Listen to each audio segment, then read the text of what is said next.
नमस्कार मित्रों, आप सभी की रिक्वेस्ट पर मेरे पास बहुत सारी रिक्वेस्ट आई कि ओई माता की कथा का वीडियो बताएं। तो आज हम ओई माता की पूजा, व्रत, विधि किस प्रकार की जाती है, वह क्या नियम है, यह सब हम आपको बताने जा रहे हैं। परंतु उससे पहले नमस्कार, आप सभी लोगों का बहुत स्वागत है हमारे YouTube चैनल भक्ति ज्ञान और सागर पर। वीडियो शुरू करने से पहले आप सभी लोगों से मैं रिक्वेस्ट, सब्सक्राइब बटन को दबाकर सब्सक्राइब कर दीजिए और घंटी को दबाकर बेल आइकन ऑन कर दीजिए ताकि अपलोड की हुई वीडियो सबसे पहले आप तक पहुंच सके। आइए अब हम अपना वीडियो बिना देर किए शुरू करते हैं। तो मित्रों, यह ओई माता की पूजन की विधि किस प्रकार है, कैसे पूजा की जाती है, वह कैसे उपास किया जाता है, यह सब विधि हम आपको बताने जा रहे हैं। ध्यान से सुनिए। इस व्रत को कार्तिक लक्ष्मी अष्टमी को किया जाता है।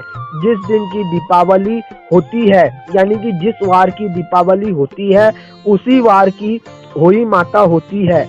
ओई माता करवा चौथ के 4 दिन बाद आती है और दीपावली से 8 दिन पहले होती है।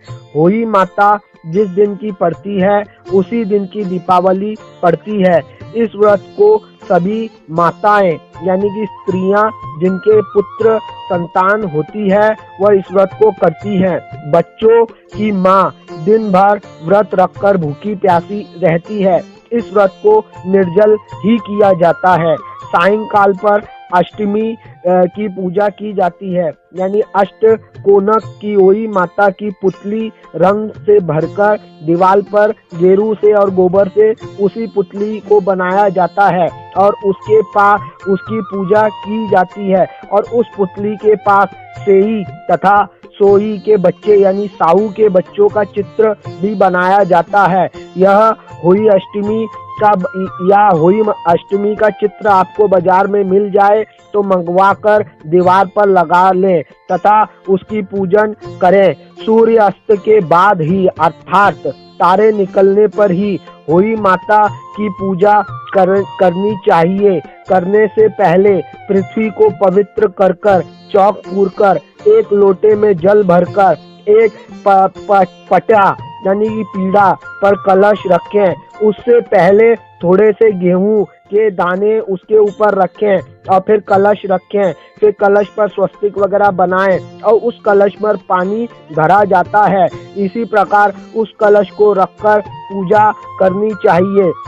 और साऊ माता की भी पूजा करनी चाहिए। उसमें चांद के 2 दिन यानी कि चांदी की भी साऊ बनानी होती है, जिसमें चांदी के 2 मोती हर साल के हिसाब से 2-2 मोती बढ़ाए जाते हैं। उस पर भी गंध अक्षत का टीका लगाकर उसकी भी पूजा करनी चाहिए। और जो चांदी की जो हमने साऊ बनाई है उसे हर साल हर व्रत के हिसाब से हर साल 2-2 मोती उसमें बढ़ाए जाते हैं। और वह पूजा करने के बाद उस हार को यानी कि उस साहू को गले में पहनकर माताएं दीपावली तक रखती हैं। फिर उसकी भी पूजा वह करती हैं।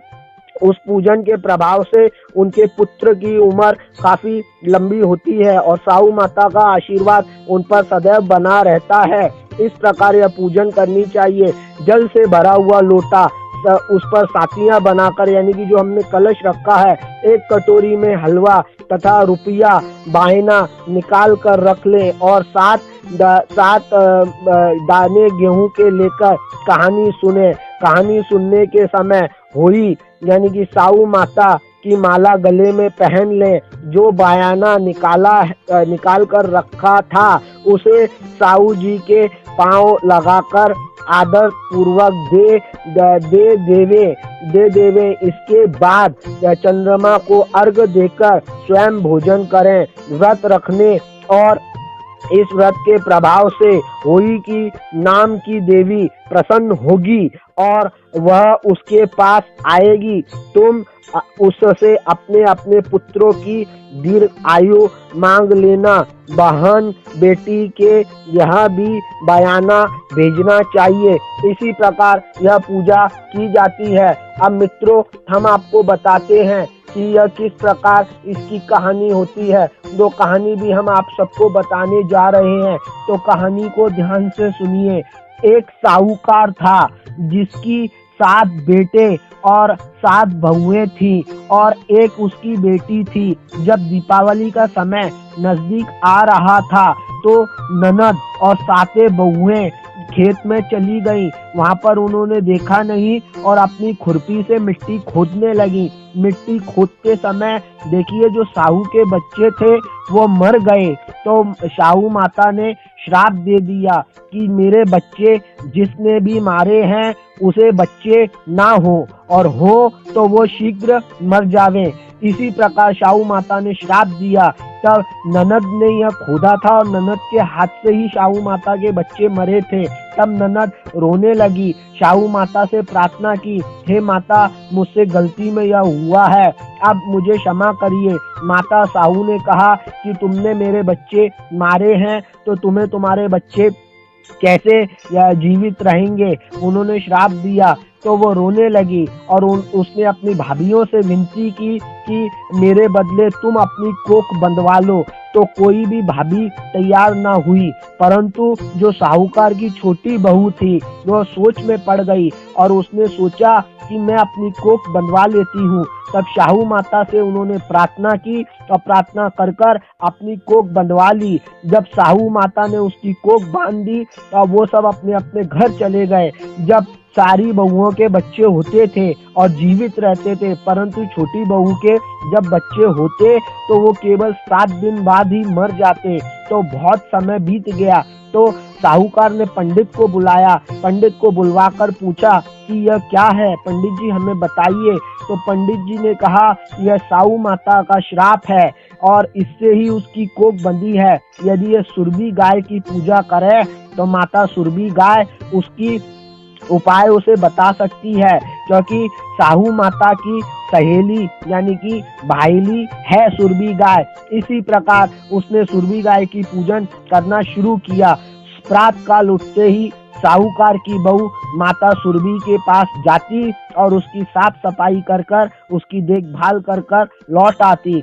जब माता सुरभि ने सोचा कि प्रातःकाल कौन मेरी सफाई करता है, एक दिन मैं उठकर जरूर देखूंगी, तो उसने जब देखा कि साहूकार की बहू मेरी सफाई कर कर चली जाती है तो उसने पूछा उसकी बहू से कि तुम मेरी सफाई इतनी प्रातःकाल आकर क्यों करती हो। तब बहू रोते हुए माता सुरभि गाय से बोली कि हे माता, साहू माता जो है आपकी सहेली है, भाईली है, उसने मेरी कोख बांध दी है। कृपया मेरी कोख खोलने का आप प्रयत्न करें और मुझे आशीर्वाद प्रदान करें कि मेरी कोख खुल जाए। तो साहू माता ने कहा ठीक है, मैं तुम्हारी कोख खुलवाने का प्रयत्न करती हूँ और मैं साहू माता के पास जाती हूँ। और ऐसा कहकर जब सुरभि गाय बहू के साथ में साहू माता के पास गई तो थोड़ी जब बहू थक गई तो एक पेड़ के नीचे बैठ गई। वहां पर उन्होंने देखा गरुड़ पक्षी का जो बच्चा था वो सांप से लड़ रहा था।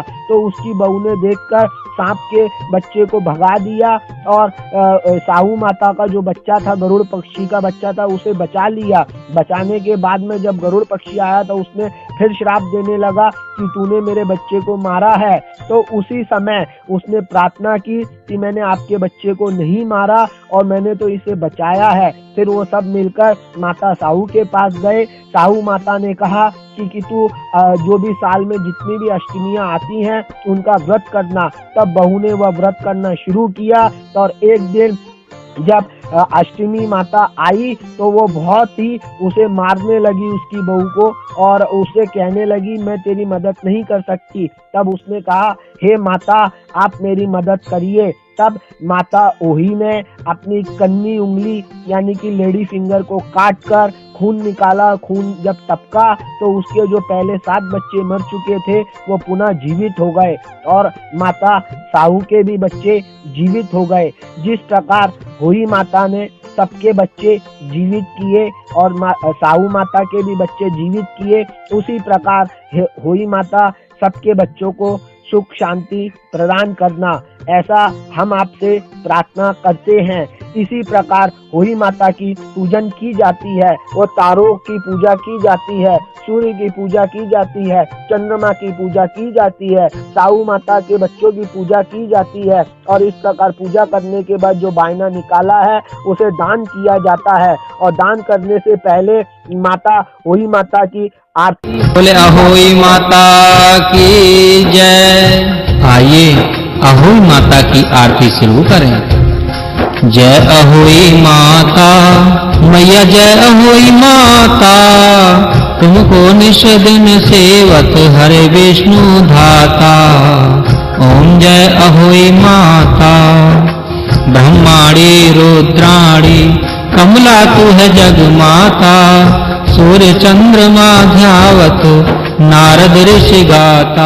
माता की आरती के पश्चात जो हमने कहानी सुनी है उसका जो बायना हमने निकाला है वो दान कर दिया जाता है। और किसी ब्राह्मणी को या ब्राह्मण को घर बुलाकर बायना भेंट किया जाता है। बायने के साथ दक्षिणा प्रदान की जाती है। और जो कलश का पानी हमने रखा है वो दीपावली के दिन उस कलश का पानी, यानी दीपावली से एक दिन पहले नरक चौदश के दिन वह कलश का पानी पूरे घर में छींटा मारकर और उस पानी से नहाया जाता है। इसी प्रकार माता होई माता की पूजा और व्रत कथा यह विधि है।